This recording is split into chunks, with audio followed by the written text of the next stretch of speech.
नमस्कार, मैं ऋचा श्रीवास्तव आप सबका अपने इस यूट्यूब चैनल में स्वागत करती हूँ। तो चलिए स्टार्ट करते हैं हम अपनी आज की क्लास। आज हमें जो पढ़ना था वो है भारतीय संविधान के प्रमुख भाग। हम बता दें कि आपको हम इसके पहले वाली क्लास में भी जो हमारा टॉपिक चल रहा था वो था हमारा भारतीय संविधान यानी कि इंडियन कॉन्स्टिट्यूशन। और उसमें हम लोग पढ़ चुके थे संविधान के स्रोत के बारे में हम लोग पढ़ चुके थे और इसकी पहले वाली क्लास में हमने किया था संविधान की अनुसूचियाँ। और आज जो हमें स्टार्ट करना था वो था भारतीय संविधान के प्रमुख भाग। हम जब हमने अनुसूचियां पढ़ी हैं तो हमने वहां पे भी पढ़ा था कि भारतीय संविधान में यानी कि जब ये संविधान बना था तो इसके कितने भाग थे, 22 भाग थे। ठीक, और अनुच्छेद कितने थे, तो अनुच्छेद जो थे वो इसके 395 थे। ये हम अपनी इसकी पहले वाली क्लास में भी देख चुके हैं। 395 अनुच्छेद, 22 भाग। और अनुसूचियां हमने कितनी पढ़ी थी, अनुसूचियां थी हमारी 8 और वर्तमान समय में इनकी संख्या 12 हो गई है। इसमें 4 जो है अनुसूचियां वो और बाद में जोड़ दी गई है। ये इसकी पहले वाली क्लास में हम लोग डिस्कस कर चुके हैं। तो चलिए देखते हैं कि जो है अनुच्छेद कितने हैं, 395 अनुच्छेद। अब इन अनुच्छेद में ही जो अनुच्छेद पर्टिकुलर किसी सब्जेक्ट को लेकर थे उन्हें क्या किया गया, उनका एक ग्रुप बना दिया गया अलग और उन ग्रुप को क्या कह दिया गया, भाग। ठीक है, तो भारतीय संविधान के कितने भाग हैं, भारतीय संविधान के 22 भाग हैं। लेकिन आपको जो है कहीं कहीं पे इसके अगर हम अलग अलग इसको काउंट करें तो ज्यादा भाग हो जाएंगे। जैसे ये देखिए बाद में जोड़ा गया 4 का जोड़ दिया गया। ये देखिए 9 और 10 के बीच में 9 का 9 का। अगर ऐसे हम जोड़ने लगे तो इसकी संख्या फिर लगभग आ जाएगी कितनी, 25 हो जाएगी। लेकिन अगर ये क्वेश्चन आता है कि भारतीय संविधान में कितने भाग है तो हमें यहाँ पे 25 नहीं बल्कि 22 ही आंसर देना। अनुच्छेद भी कितने हैं, 395 ही अनुच्छेद देने हैं, यही इसका सही आंसर है। ठीक है, और भाग 22 22 को ही हमें टिक करना है, 22 भाग ही है। ठीक है, मेन इसके भाग जो है वो कितने हैं, 22। तो चलिए देखते हैं कि इसके जो प्रमुख भाग हैं हम आज उनके बारे में बात करेंगे। तो देखिए हम पहले बात करते हैं भाग 1 की। भारतीय संविधान का जो भाग 1 है उसमें क्या रखा गया है, उसमें रखा गया है संघ और उसके राज्य यानी कि भारत के जो राज्य हैं और उनके जो केंद्र शासित प्रदेश हैं उनको कहाँ रखा गया है, उनको रखा गया है भाग 1 में। जब हमने इसकी पहले अनुसूचियां पढ़ी थी तो वहां पे भी हमने देखा था कि पहली अनुसूची में जो है वो वहां भारत के संघ और उसके राज्य को रखा गया है। ठीक है, तो यहाँ भाग में भी इसके पहले सबसे पहले हम देखिए जिस देश में रहते हैं, ठीक है, उसके हमें पहले सबसे पहले राज्य की बात करनी होगी। तो वहां पे भी अनुसूचियों में भी पहले संघ और उसके राज्य के बारे में बात की गई है और भाग में भी संघ और उसके राज्य के बारे में पहला भाग इसी का है। ठीक है, और इसको किस में रखा गया, इसको रखा गया अनुच्छेद 1 से लेकर 4 तक। जब हमने अनुसूचियां पढ़ी तो वहां पे देखा हमने कि भारत के राज्य वर्तमान समय में कितने हैं, 28 और इसके केंद्र शासित प्रदेश कितने हैं वर्तमान समय में, तो 8 है। ठीक है, अब इन्हीं की लिस्टिंग जो है वो यहाँ पे भाग 1 में दी गई है जिसको अनुच्छेद 1 से लेकर 4 तक में रखा गया है। फिर हम देखेंगे कि भाग 2 में क्या रखा गया है। तो भाग 2 में बात की गई है नागरिकता की। नागरिकता क्या होता है कि जो है हम किस देश के नागरिक हैं, जैसे हम भारत के नागरिक हैं तो हमें यहाँ की नागरिकता कैसे मिलेगी अगर हम यहाँ पे भारत में जन्म लेते हैं, ठीक है, तो जन्म के समय से भी हमें यहाँ की नागरिकता जो है वो मिल जाती है। और एक इसमें एक और जो है होता है कि अगर कोई दूसरे देश से आए हैं और वो भारत की नागरिकता लेना चाहता है तो उसका क्या प्रोसेस है, कैसे उसको नागरिकता मिलेगी, उन सब के बारे में जो है इस भाग में बताया गया है। और इसको कितने से कितने अनुच्छेद में रखा गया, इसको रखा गया अनुच्छेद 5 से लेकर 11 तक में। ठीक, अब देखेंगे हम कि संविधान के भाग 3 में क्या है। तो संविधान के भाग 3 में जो रखा गया है वो है मौलिक अधिकार। जब हमने अनुसूची वाला चैप्टर पढ़ा था तो हमने वहां पे देखा था सॉरी कि मौलिक अधिकारों को जो है वो किस देश के संविधान से लिया गया है। तो मौलिक अधिकारों को जो लिया गया है वो है अमेरिका के संविधान से, ये हम पहले पढ़ चुके हैं। अच्छा बता दें कि जब मौलिक अधिकार इसमें रखे गए थे तो जो है तब वहां पे सिर्फ 7, हाँ 7 मौलिक अधिकार पहले टोटल थे। लेकिन वर्तमान समय में एक मौलिक अधिकार यहाँ से हटा दिया गया है और इनकी संख्या अब कितनी रह गई, 6। तो अगर ये पूछा जाए कि वर्तमान समय में मौलिक अधिकार कितने हैं तो हमें 6 आंसर देना है। लेकिन पहले मौलिक अधिकार कितने थे? वो थे 7। अब यहाँ से कौन सा मौलिक अधिकार हटा दिया गया है? वो है संपत्ति का अधिकार। पहले यहाँ पे 7 थे और अब इनकी संख्या घट के 6 हो गई है। संपत्ति के अधिकार को कब हटाया गया? तो संपत्ति के अधिकार को जो है वो 1978 में संविधान में एक संशोधन किया गया। कौन सा? 44वां। ठीक है, 1978 में संविधान में 44वां संशोधन किया गया और उसमें मौलिक अधिकारों से संपत्ति के अधिकार को यहाँ से हटा दिया गया, जो कि पहले भाग 3 में था। अब उसको हटा के भाग 12 में रख दिया गया है और अनुच्छेद हो गया उसका 300 ए, जिसको 300 का भी बोलते हैं। ठीक है, अब संपत्ति के अधिकार को पहले जो है ये अनुच्छेद 31 में रखा गया था, लेकिन अब इसको संविधान के भाग 12 में और अनुच्छेद 300 ए में रख दिया गया है। ठीक, और अब जो मौलिक अधिकार बचे हैं वो 6 हैं। कौन कौन से हैं? उनमें बचा है समानता का अधिकार, स्वतंत्रता का अधिकार और शोषण के विरुद्ध अधिकार, धार्मिक स्वतंत्रता का अधिकार, शिक्षा एवं संस्कृति का अधिकार और संवैधानिक उपचारों का अधिकार। अब जब हम इसके बाद वाले अपने क्लास में मौलिक अधिकारों के बारे में पढ़ेंगे तो वहां पे हम इन सबके बारे में डिटेल से बता देंगे। फिर देखिए भाग 4 में क्या दिया गया है? तो भाग 4 में दिया गया है नीति निर्देशक तत्व। इनको हम नीति निर्देशक सिद्धांत भी बोलते हैं और इंग्लिश में इसको डीपीएसपी के नाम से भी जानते हैं। डीपीएसपी यानी कि directive principle of state policy. DPSP के नाम से भी हम नीति निर्देशक तत्व या नीति निर्देशक सिद्धांतों को जानते हैं। तो देखिए नीति निर्देशक तत्व क्या होते हैं? संविधान ने जो है कुछ सिद्धांत बना दिए। ठीक है, और उन सिद्धांतों का मतलब कि उद्देश्य क्या है? उन सिद्धांतों का उद्देश्य है जनता का कल्याण करना। तो यही जो है यही जो सिद्धांत है उन्हीं को नीति निर्देशक तत्व या नीति निर्देशक सिद्धांत के नाम से जाना जाता है। जिसको अनुच्छेद कितने में रखा गया है? तो इसको रखा गया अनुच्छेद 36 से लेकर 51 तक जो है वो नीति निर्देशक तत्व है। और मौलिक अधिकार किसमें है? अनुच्छेद 12 से लेकर 35 तक में मौलिक अधिकार को रखा गया है और संविधान के भाग 4 में नीति निर्देशक तत्वों को अनुच्छेद 36 से लेकर 51 तक रखा गया है। और नीति निर्देशक तत्वों को जो है मानने के लिए किसी को बाध्य नहीं किया जा सकता है और ना ही इनका हनन होने पर कानून की शरण ली जा सकती है। ठीक है, ये भी हम बाद में इसको डिस्कस करेंगे जब नीति निर्देशक तत्व अलग से पढ़ेंगे। फिर देखते हैं कि 4 का, देखिए संविधान के भाग 4 और 5 के बीच में एक और जो है भाग जोड़ दिया गया जिसको बोला गया 4 का। ठीक है, इसमें मूल कर्तव्य रखे गए हैं। किसमें? अनुच्छेद 51 का। ये भी अलग से जोड़ा गया है। ठीक है, ये भाग भी अलग से जोड़ा गया बाद में और ये अनुच्छेद भी जो है अलग से रखा गया इसमें। तो मूल कर्तव्य कब रखे गए? मूल कर्तव्य जो थे वो संविधान में एक संशोधन हुआ, 42वां संशोधन। कब हुआ? ये हुआ 1976 में। ठीक, संविधान में 1976 में एक 42वां संशोधन किया गया जिसमें जो है बाद में संविधान में मूल कर्तव्य जोड़ दिए गए। जब मूल कर्तव्य जोड़े गए यानी कि 1976 में, तो इनकी संख्या कितनी थी? तब इनकी संख्या थी 10। लेकिन वर्तमान समय में जो है वो मूल कर्तव्यों की संख्या कितनी हो गई है? तो वर्तमान समय में इनकी संख्या हो गई है 11, क्योंकि 2002 में इसमें जो है एक 86वां संविधान संशोधन हुआ। कौन सा हुआ? 86वां संविधान संशोधन करके 2002 में इसमें एक और यानी कि 11वां मूल कर्तव्य भी जोड़ दिया गया। तो वर्तमान समय में मूल कर्तव्यों की संख्या जो है वो है 11। ठीक, फिर पांचवें भाग 5 में देखिए रखा गया है संघ। संघ यानी कि केंद्र।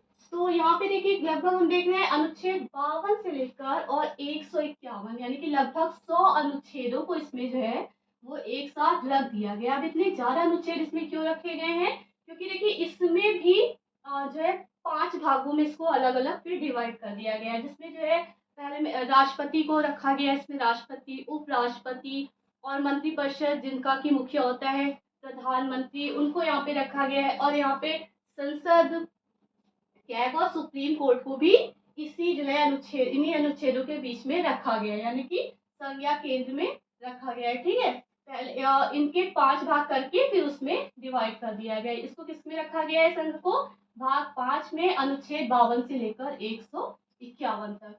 फिर देखिए भाग 6 में जो है उसको राज्य रखा गया है। राज्य यानी कि राज्य कैसे चलेंगे, राज्य सरकारों का क्या काम होगा, ये सब जो है बताया गया है भाग 6 में, जिसको अनुच्छेद 152 से लेकर 237 तक जो है वो राज्य की चर्चा की गई है। फिर देखिए संविधान का भाग 7 आता है। संविधान का भाग 7 यानी कि यहाँ पे लिखा है निरस्त। निरस्त इसका भाग नहीं बल्कि इसको निरस्त कर दिया गया है, ठीक है। इसको समाप्त कर दिया गया है। क्यों समाप्त कर दिया गया है? पहले जो था वो राज्यों को जो है ग्रुप में रख दिया गया था। राज्य जैसे ग्रुप ए के राज्य, ग्रुप बी के राज्य, लेकिन वर्तमान समय में ऐसी कोई भी व्यवस्था नहीं है कि राज्यों को ग्रुप में बांटा जाए। इसलिए इस भाग को जो है वो निरस्त कर दिया गया। और कब निरस्त किया गया है? इसको निरस्त किया गया है 7वें संविधान संशोधन के द्वारा, जो कि कब हुआ था? 1956 में, ठीक है।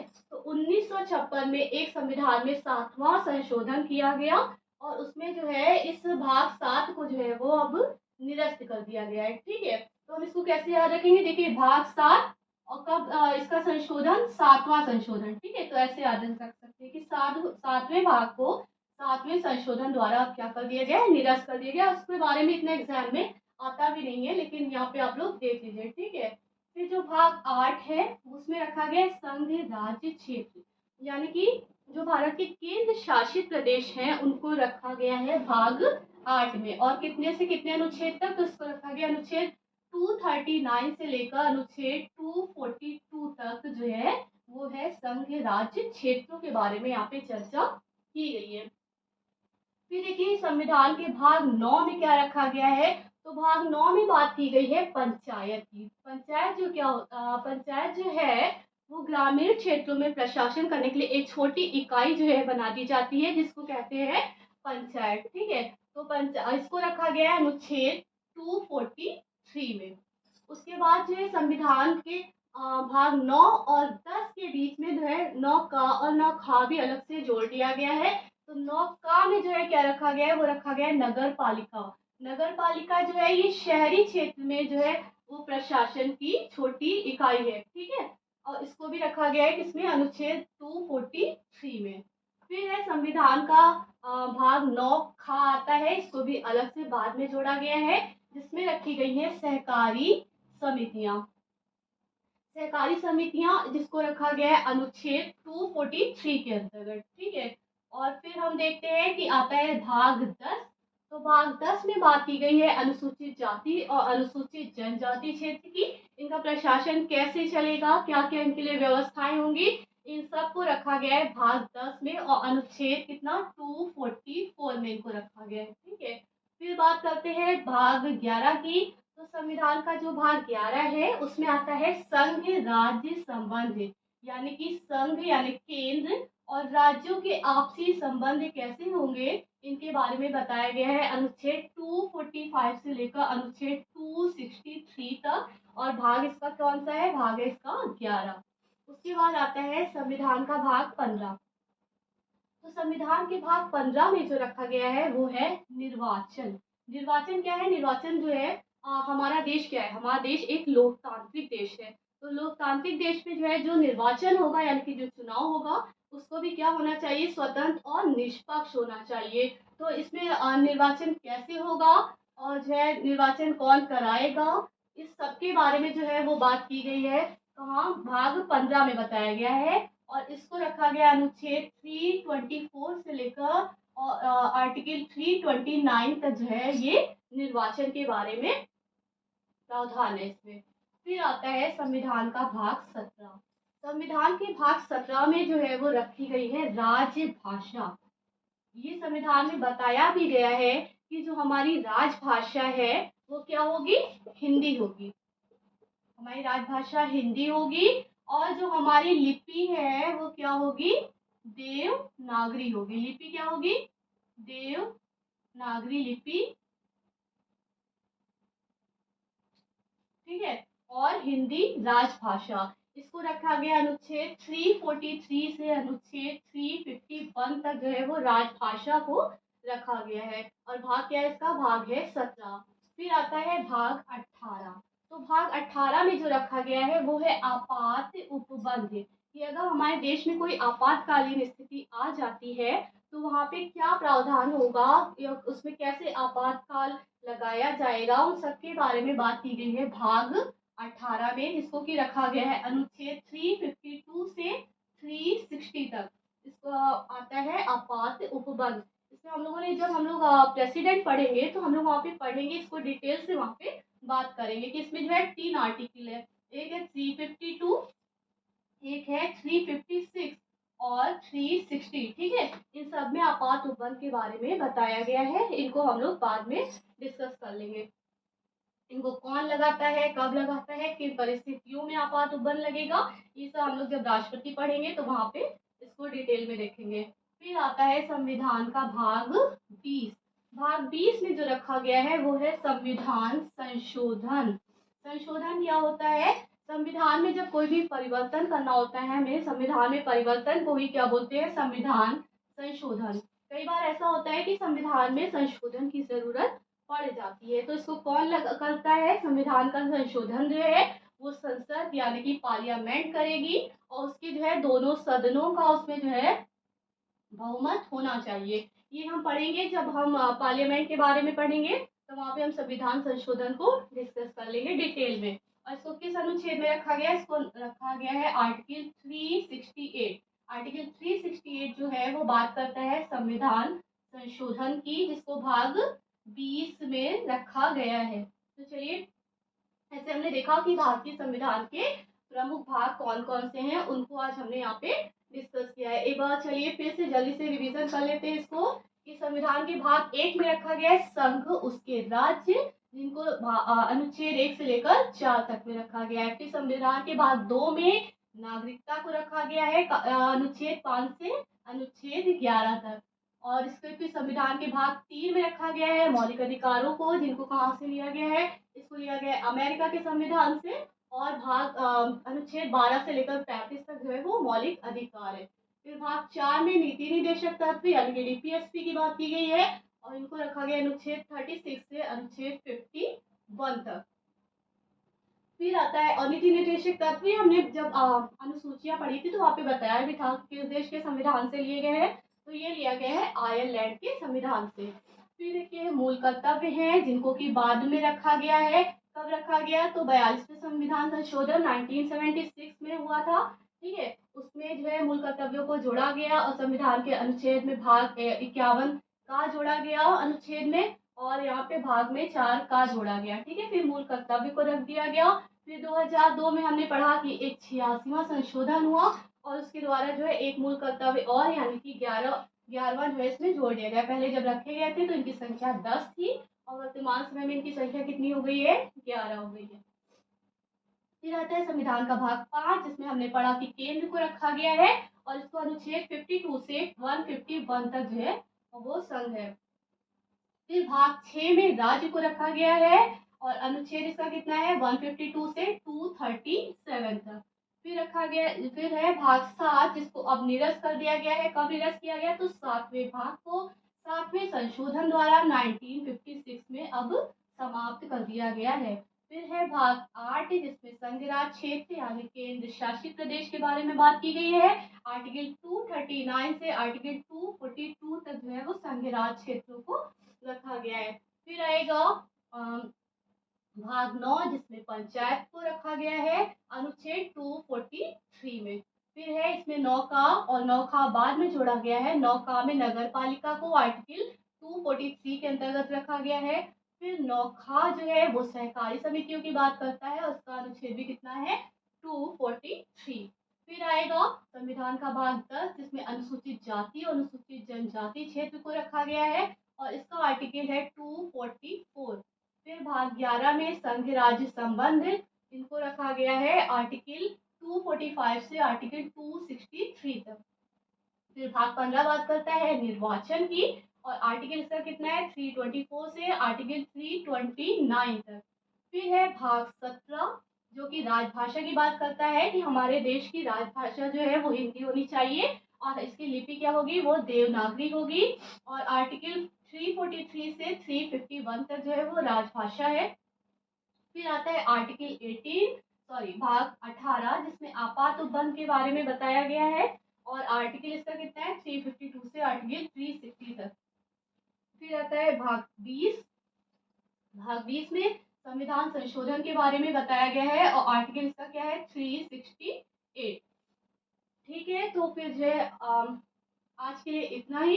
चलिए अच्छा, इसको अगर हम को रिलेट करके देखना चाहें तो को रिलेट करके भी देख सकते हैं, क्योंकि ये देखने में क्या लगता है, टफ लगता है थोड़ा सा कि हम इसको याद कैसे करेंगे। इसको याद क्या, इसको समझना है, लेकिन फिर भी अगर हम इसको देखें तो याद करने का हम इसको कोई स्टोरी जो है बना सकते हैं जिससे हम याद कर सकते हैं, या जैसे भी आपको इजी लगे वैसे याद कर सकते हैं। तो चलिए हम देखते हैं कि कैसे इसको याद रख सकते हैं। जैसे हमने माना कि हम इंडिया में रहते हैं, ठीक है, तो इंडिया में उसके किसी राज्य में रहते होंगे, ठीक। तो अब हम उसके राज्य में रहते हैं, तो भाग एक में आ गया राज्य। फिर अब हम जब राज्य में रहने लगे तो हमको वहाँ की नागरिकता की जरूरत पड़ेगी। भाई हम उस राज्य में रह रहे हैं, हमने वहाँ पे जन्म लिया है, तो हम वहाँ के नागरिक हैं। तो नागरिकता किसमें आ गई, भाग दो में। उसके बाद जब हमको नागरिकता मिल गई तो हमको वहाँ के मौलिक अधिकार भी मिल जाएंगे। फिर हमने वहाँ के मौलिक अधिकार भी जो है पा लिए। उसके बाद फिर क्या है, उसके बाद आता है बात नीति निर्देशक तत्व की। इसको मानने के लिए हम बाध्य नहीं है, ठीक। फिर आएंगे हमारे कुछ उस देश के लिए जो है मूल कर्तव्य भी होंगे जहाँ के लिए हम रह रहे हैं, ठीक। फिर इसलिए हम यहाँ पे मतलब मूल कर्तव्य को इससे रिलेट कर देंगे। फिर आएगा मूल कर्तव्य। फिर हमने माना कि ठीक है, फिर हम जो है केंद्र में चले गए। मूल कर्तव्यों के लिए जो है हम फिर वहां से केंद्र में चले गए, और फिर केंद्र से हम कहाँ पहुंच गए, फिर हमें राज्य में पहुंचा दिया गया, ठीक। मूल कर्तव्यों को मान लीजिए यहाँ पे कोई मूल कर्तव्य को हमारे कोई से जो है हनन हुआ, तो हम उसकी शिकायत लेके कहाँ चले गए, केंद्र में चले गए। फिर केंद्र ने कहा कि अरे आप हमारे पास क्यों आए हैं, जाइए आप अपने राज्य के पास जाइए। फिर हम राज्य के पास चले गए। फिर क्या किया कि हमारे उन कर्तव्य को उसने राज्य ने क्या किया, निरस्त कर दिया, ठीक है। जाइए हम समाप्त कर देते हैं। फिर क्या हुआ, हम केंद्र शासित प्रदेश के पास चले गए। ना हमारी बात केंद्र ने सुनी, ना ही राज्य ने सुनी। अब हम किसके पास गए, केंद्र शासित प्रदेश के पास चले गए। फिर क्या हुआ, उन्होंने हमको वहां से भेज दिया पंचायत में कि जाइए आप अपना फैसला लेके पंचायत जाइए। फिर पंचायत ने क्या किया, हमें नगर पालिका के पास भेज दिया, बोले कि आप भाई जो है जाइए अपनी नगर पालिका के पास चली जाइए। फिर वहां पे जो है हम सहकारी समितियों वहां हमें सहकारी समितियों के पास भेज दिया गया। उसके बाद फिर क्या हुआ, फिर विवाद हो गया। अनुसूचित जाति और अनुसूचित जनजाति क्षेत्र में आपस में विवाद छिड़ गया।